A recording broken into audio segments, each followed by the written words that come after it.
참 이렇게 시간이 안 가는지 정말 버스 안에서 going 이불 속에서 going은 언제나 너에게 going. Assalamualaikum warahmatullahi wabarakatuh. Perkenalkan, saya Awan Hadijah dengan NIM 2004206. Di sini saya akan mempresentasikan materi perkuliahan Administrasi Kepegawaian pertemuan 3-5 dengan poin-poin. Yang pertama, definisi, fungsi dan jenis pegawai. Yang kedua, sistem kepegawaian di Indonesia. Dan yang ketiga adalah jenis ASN. Pada poin yang pertama yaitu mengenai pengertian dari pegawai tersebut. Menurut Undang-Undang Pokok Kepegawaian Nomor 43 Tahun 1999 tentang perubahan atas Undang-Undang Nomor 8 Tahun 1974 tentang pokok-pokok kepegawaian. Pengertian pegawai negeri adalah setiap warga negara Republik Indonesia yang telah memenuhi syarat yang ditentukan, diangkat oleh pejabat yang berwenang, dan diserahi tugas dalam suatu jabatan negeri atau diserahi tugas negara lainnya, dan digaji berdasarkan peraturan perundang-undangan yang berlaku. Pegawai negeri berkedudukan sebagai unsur aparatur negara yang bertugas untuk memberikan pelayanan kepada masyarakat secara profesional, jujur, adil, dan merata dalam penyelenggaraan tugas negara, pemerintahan, dan pembangunan. Sebagaimana diketahui bahwa pegawai negeri merupakan unsur pendukung pelaksana dalam membantu pemerintah dalam roda pembangunan nasional. Kemudian menurut Hasibuan tahun 2007, pegawai adalah setiap orang yang bekerja dengan menjual tenaganya atau berupa fisik dan pikiran kepada perusahaan dan memperoleh balas jasa yang sesuai dengan perjanjian.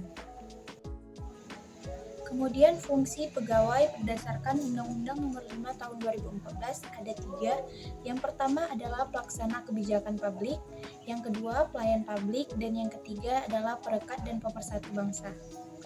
Kemudian selanjutnya di pasal 11 menyebutkan bahwa pegawai bertugas melaksanakan kebijakan publik yang dibuat oleh pejabat pembina sesuai dengan ketentuan peraturan perundang-undangan, memberikan pelayanan publik yang profesional dan berkualitas, dan mempererat persatuan dan kesatuan Negara Kesatuan Republik Indonesia. Peran pegawai sebagai perencana, pelaksana, dan pengawas penyelenggaraan tugas umum pemerintahan dan pembangunan nasional melalui pelaksanaan kebijakan dan pelayanan publik yang profesional, bebas dari intervensi politik, serta bersih dari praktik korupsi, kolusi, dan nepotisme. Dalam hal ini, fungsi tersebut haruslah dilakukan oleh pegawai dengan penuh tanggung jawab dan dapat dipertanggungjawabkan kepada publik itu sendiri. Dan kemudian fungsi itu meliputi pelayanan administrasi negara, baik di bidang pendidikan, sosial, kesehatan, dan lain sebagainya. Dari itu, pegawai seharusnya bisa meningkatkan kompetensi dan profesionalisme untuk mendukung tugas dan fungsinya sehingga mampu memahami dan mengimplementasikan peraturan perundang-undangan sesuai dengan tugas pokok dan fungsinya masing-masing. Karena tanpa memahami dari tugas pokok dan fungsi dengan baik, maka akan sulit mewujudkan kinerja yang baik dan prima. Secara garis besar, pegawai tidak hanya sebagai pelaksana kebijakan publik, namun juga sebagai pelayan publik, serta perekat dan pemersatu bangsa dan negara. Kemudian adalah jenis dari pegawai.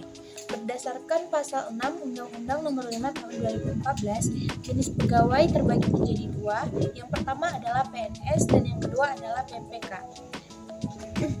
PNS ini merupakan pegawai ASN yang diangkat sebagai pegawai tetap oleh pejabat pembina kepegawaian dan memiliki nomor induk pegawai secara nasional. Kemudian PPPK atau P3K adalah pegawai ASN yang diangkat sebagai pegawai dengan perjanjian kerja oleh pejabat pembina kepegawaian sesuai dengan kebutuhan instansi pemerintah dan ketentuan undang-undang. Dari kedua jenis pegawai di atas, PNS dan P3K, tentu memiliki hak dan kewajiban yang berbeda. PNS memiliki hak seperti gaji, tunjangan, cuti, jaminan pensiun, jaminan di hari tua, perlindungan, dan pengembangan kompetensi. Sedangkan P3K hanya memiliki seperti gaji, tunjangan, cuti, perlindungan. P3K juga berbeda. PNS dapat mengisi jabatan struktural dan fungsional serta memiliki pangkat dan golongan yang berkembang setiap tahun. Sedangkan P3K umumnya hanya dapat mengisi jabatan fungsional tanpa jenjang karir, dan ini juga berdampak pada ketiadaan jaminan pensiun dan jaminan di hari tua. Terkait dengan masa kerja, PNS memiliki masa kerja sesuai dengan peraturan perundang-undangan yang telah ditentukan, sedangkan P3K memiliki masa kerja sesuai dengan surat perjanjian yang telah disepakati sebelumnya. Dengan masa hubungan perjanjian kerja minimal 1 tahun yang dapat diperpanjang sesuai dengan kebutuhan dan penilaian kinerja dia. Poin yang ketiga adalah sistem kepegawaian di Indonesia. Sistem kepegawaian di Indonesia mengacu pada Undang-Undang Nomor 5 Tahun 2014 tentang ASN. Sistem kepegawaian di Indonesia menggunakan Integrated Proportional System, di mana semua pegawai baik pusat dan daerah diatur oleh pemerintah pusat mulai dari rekrutmen, penempatan, pengembangan, penilaian sampai penggajian dan pensiun. Sistem ini umumnya dilaksanakan di negara-negara berkembang karena ketidakmampuan daerah untuk menggaji pegawainya. Pada Undang-Undang Nomor 43 Tahun 1999 menekankan peran BKN sebagai lembaga pengelola manajemen kepegawaian di tingkat pusat, sedangkan pada Undang-Undang Nomor 32 Tahun 2004 lebih menekankan pada peran Kementerian Dalam Negeri untuk mengatur manajemen kepegawaian di tingkat pusat dan badan kepegawaian daerah di tingkat daerah sebagai suatu wujud dari pelaksanaan asas desentralisasi yang tercakup dalam pelaksanaan asas otonomi daerah.